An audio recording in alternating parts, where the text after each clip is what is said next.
Hi Mark, I'm Sherry Feng Yishen.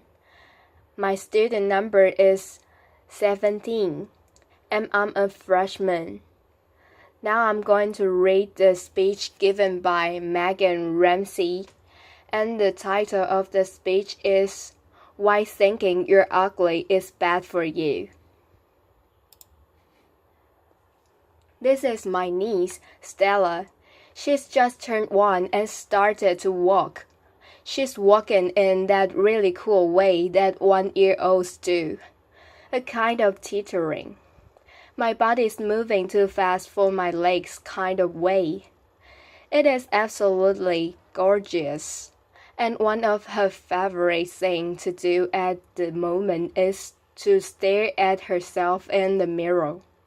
She absolutely loves her reflection. She giggles and squeals and gives herself these big wet kisses. It is beautiful. Apparently, all of her friends do this, and my mom tells me that I used to do this. And it got me thinking, when did I stop doing this? When is it suddenly not okay to love the way that we look? Because apparently we don't. 10,000 people every month Google, "Am I ugly?" This is Faye. Faye is 13 and she lives in Denver. And like any teenager, she just wants to be liked and to fit in. It's Sunday night. She's getting ready for the week ahead at school, and she's slightly dreading it. And she's a bit confused because despite her mom telling her all the time that she's beautiful, every day at school, someone tells her that she's ugly. Because of the difference between what her mom tells her and what her friends at school or her peers at school are telling her, she doesn't know who to believe. So she takes a video of herself. She posted to YouTube and she asked people to please leave a comment. Am I pretty or am I ugly? Well, so far, Faye has received over 13,000 comments. Some of them are so nasty, they don't bear thinking about. This is an average, healthy-looking teenage girl receiving this feedback at one of the most emotionally vulnerable times in her life. Thousands of people are posting videos like this, mostly teenage girls, reaching out in this way. But what's leading them to do this? Well, today's teenagers are rarely alone. They're under pressure to be online and available at all times. Talking, messaging, liking, commenting, sharing, posting. It never ends. Never before have we been so connected, so continuously, so instantaneously, so young. And as one mom told me, it's like there's a party in their bedroom every night. There's simply no privacy.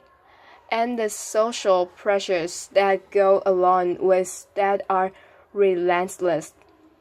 This always-on environment is training our kids to value themselves based on the number of likes they get and the types of comments that they receive. There's no separation between online and offline life. What's real or what isn't is really hard to tell the difference between. And it's also really hard to tell the difference between what's authentic and what's digitally manipulated. What's a highlight in someone's life versus what's normal in the context of every day. And where are they looking to for inspiration? Where, well, you can see the kinds of images that are covering the news feeds of girls today. Size 0 models still dominate our catwalks. Airbrushing is now routine, and trends like Sinspiration, Sidegape, Bikini Bridge, and Prana. For those who don't know, Prana means anorexia.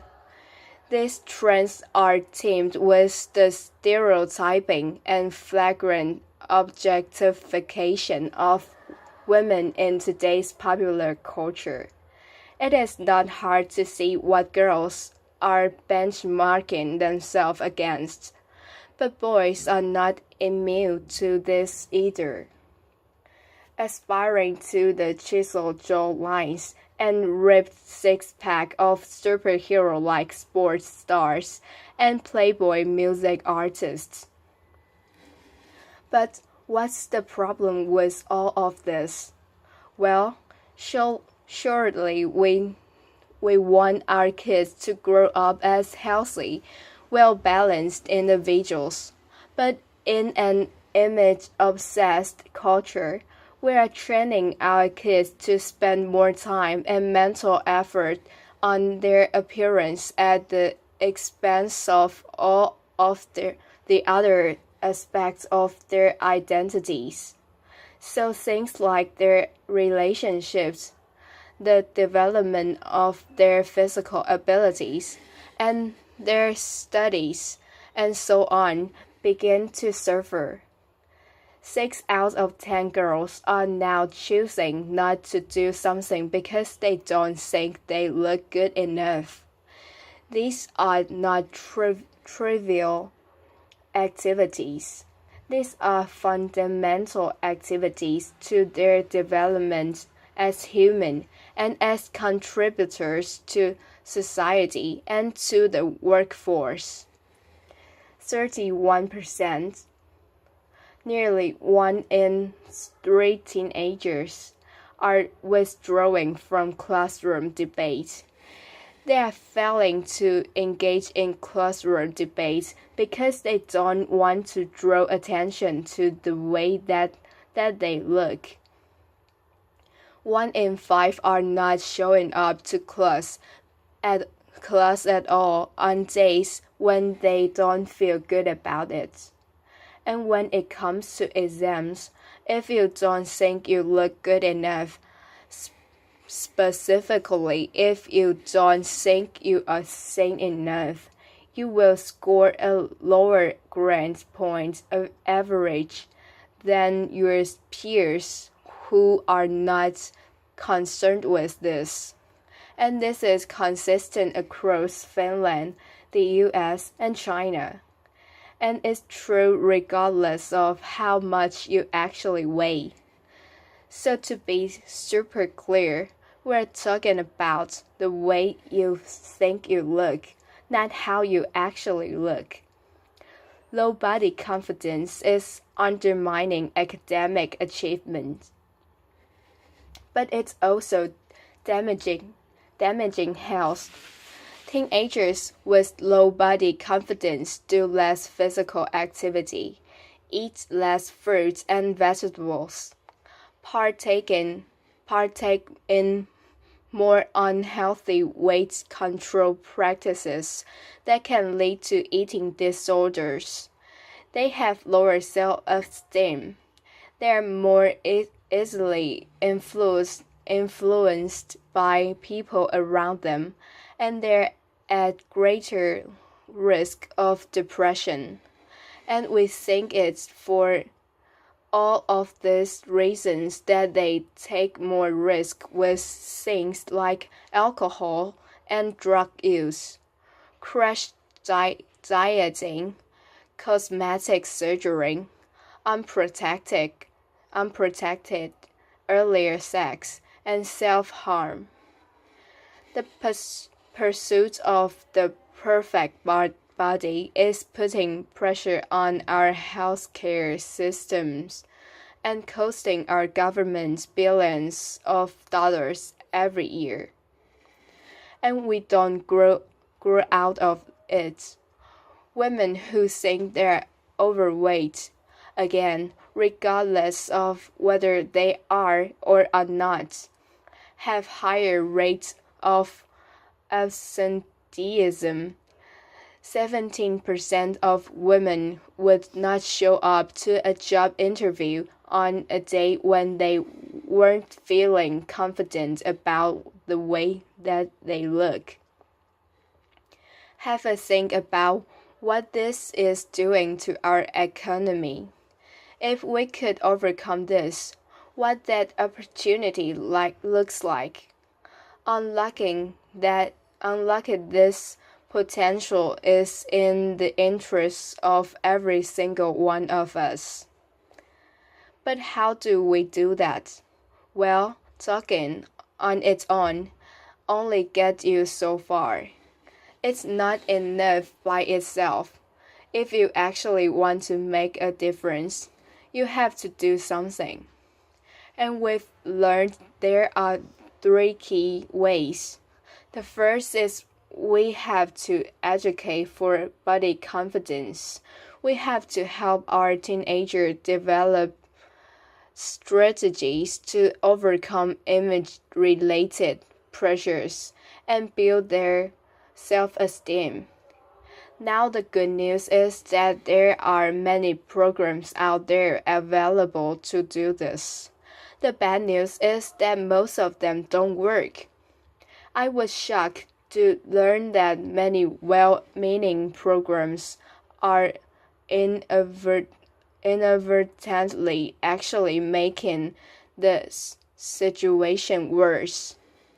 So we need to make damn sure that the programs that our kids are receiving are not only having a positive impact, but having a lasting impact as well. And the research shows that the best programs address 6 key areas. The first is the influence of family, friends, and relationships. The second is media and celebrity culture. Then how to handle teasing and bullying, the way we compete and compare with one another based on looks. Talking about appearance. Some people call this body talk or fat talk. And finally, the foundations of respecting and looking after yourself. These 6 things are crucial starting points for anyone serious about delivering body confidence education that works. And education is critical, but tackling this problem is going to require each and every one of us to step up and be better role models for the women and girls in our own lives, challenging the status quo of how women are seen and talked about in our own circles. It is not okay that we judge the contribution of our politicians by their haircuts or the size of their breasts, or to infer that the determination or the success of an Olympian is down to her not being a looker. We need to start judging people by what they do, not what they look like. We can all start by taking responsibility for the types of pictures and comments that we post on our own social networks. We can compliment people based on their efforts and their actions and not on their appearance. And let me ask you, when was the last time that you kissed a mirror? Ultimately, we need to work together as communities, as governments, and as businesses to really change this culture of ours so that our kids grow up valuing their whole selves, valuing individuality, diversity, inclusion. We need to put the people that are making a real difference on our pedestal, making a difference in the real world, giving them the airtime, because only then will we create a different world, a world where our kids are free to become the best versions of themselves, where the way they think, they look never holds them back from being who they are or achieving what they want in life. Think about what this might mean for someone in your life. Who have you got in mind? Is it your wife, your sister, your daughter, your niece, your friend? It could just be the woman a couple of seats away from you today. What would it mean for her if she were freed from that voice of her inner critic, nagging her to have longer legs, thinner thighs, smaller stomach, shorter feet?